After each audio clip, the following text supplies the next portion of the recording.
A primeira bem-aventurança. Bem-aventurados os pobres em espírito, porque deles é o reino dos céus. Verdadeiramente bem-aventurado é observar a forma como este sermão é iniciado. Cristo começou não por pronunciar maldições sobre os ímpios, mas sim por pronunciar bênçãos sobre o seu povo. Isso era muito próprio daquele para quem o juízo é uma obra estranha. Mas quão estranho é aquilo que é dito a seguir? Bem-aventurados, ou felizes, são os pobres em espírito. Quem alguma vez havia considerado tais pessoas com os bem-aventurados da terra? E quem, exceto os crentes, os consideram assim hoje? E como essas palavras introdutórias marcam a tônica de todos os ensinos posteriores de Cristo. O mais importante não é o que um homem faz, mas sim o que ele é. Bem-aventurados os pobres em espírito. O que é a pobreza de espírito? É o oposto da disposição altiva, autoafirmativa e autossuficiente que o mundo tanto admira e elogia.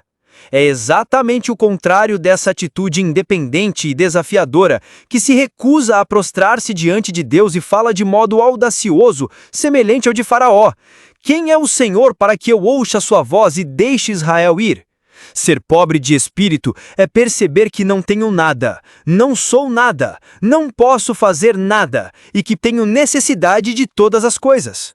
A pobreza de espírito é evidente em uma pessoa quando ela é levada ao pó diante de Deus, reconhecendo a sua total incapacidade. Ela é a primeira evidência experimental de uma obra de graça divina dentro da alma e corresponde ao despertar inicial do pródigo enquanto estava no país distante, quando ele começou a passar necessidade. A segunda bem-aventurança. Bem-aventurados os que choram, porque serão consolados. O lamento é odioso e incomoda para a natureza humana miserável. Os nossos espíritos instintivamente evitam o sofrimento e a tristeza. Por natureza, buscamos a companhia daqueles que são alegres e animados. O nosso texto apresenta aquilo que é uma anomalia para os não regenerados, mas que é música agradável aos ouvidos dos eleitos de Deus. Se eles são bem-aventurados, então por que eles choram? Se choram, como podem ser bem-aventurados? Só um filho de Deus tem a chave desse paradoxo. Quanto mais consideramos o nosso texto, mais somos constrangidos a exclamar: nunca o homem falou como este homem. Bem-aventurados os que choram. É um aforismo que está em completa divergência com a lógica do mundo. Em todo lugar e em todas as épocas, os homens têm considerado os prósperos e os alegres como os felizes, mas Cristo afirma que felizes são os pobres em espírito e os que choram. Ora, é óbvio que não são todas as espécies de sofrimento que são referidas aqui. Há um sofrimento do mundo que produz morte. O sofrimento pelo qual Cristo promete o consolo deve ser restrito ao que é espiritual. O choro que é bem-aventurado é o resultado de uma compreensão da santidade e da bondade de Deus que se manifesta devido ao senso da depravação de nossa natureza e da enorme culpa de nossa conduta. A tristeza pela qual Cristo promete consolo divino é um pesar pelos nossos pecados, bem como uma tristeza piedosa. As 8 bem-aventuranças estão dispostas em 4 pares. A primeira é a bênção sobre os pobres em espírito, uma descrição daqueles despertados ao senso de sua própria nulidade. A transição de tal pobreza para a tristeza é natural, pois o choro segue a pobreza tão de perto que é seu companheiro inseparável. Este choro não é mais que tristeza, aflição ou perda. É sofrimento por pecado. É tristeza pela miséria espiritual, pelas iniquidades que nos separam de Deus, pela falsa moralidade que nos exalta, pela justiça própria em que nos confiamos, pela rebelião contra Deus e hostilidade à sua vontade.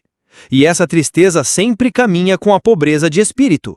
Um exemplo claro disso aparece na parábola do fariseu e do publicano.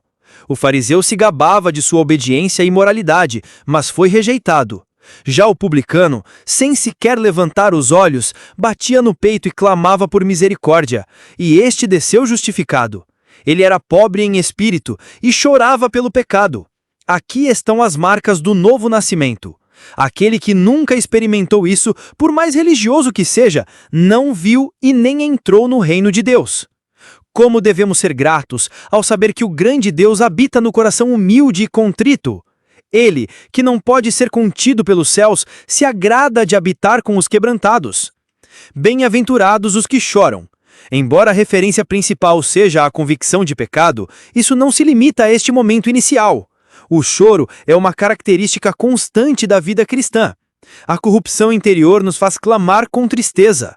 A incredulidade persistente, os pecados contínuos, a esterilidade espiritual e frieza no amor a Cristo são causas de profundo lamento para o cristão sincero. Quanto mais próximo de Deus vive o cristão, mais ele se entristece por toda essa desonra. Serão consolados. Cristo promete a esses o consolo de Deus. Ele remove a culpa da consciência pela aplicação do Evangelho de graça por meio do Espírito, gerando certeza de perdão e paz com Deus. Esse consolo é a paz que excede o entendimento, o alívio de saber-se aceito no amado. Deus humilha antes de exaltar, fere antes de curar. Primeiro revela a sua justiça, depois a sua misericórdia. Esse consolo também é constante na vida cristã.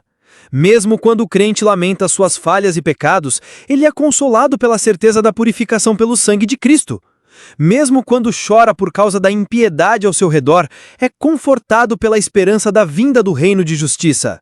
Mesmo sob a disciplina divina, sabe que tudo coopera para um eterno peso de glória. Como Paulo, o crente pode dizer, entristecido, mas sempre alegre. Às vezes, ele é levado a beber águas amargas, mas ali Deus plantou uma árvore que as adoça. Os cristãos que choram são consolados, agora, pelo Espírito, pelos irmãos, pelos ministros, ou até mesmo só pelas promessas da palavra trazidas à memória com poder. Serão consolados. O melhor vinho é guardado para o fim. O choro pode durar uma noite, mas a alegria vem pela manhã. Os cristãos que compartilham dos sofrimentos do homem de dores também serão glorificados com ele.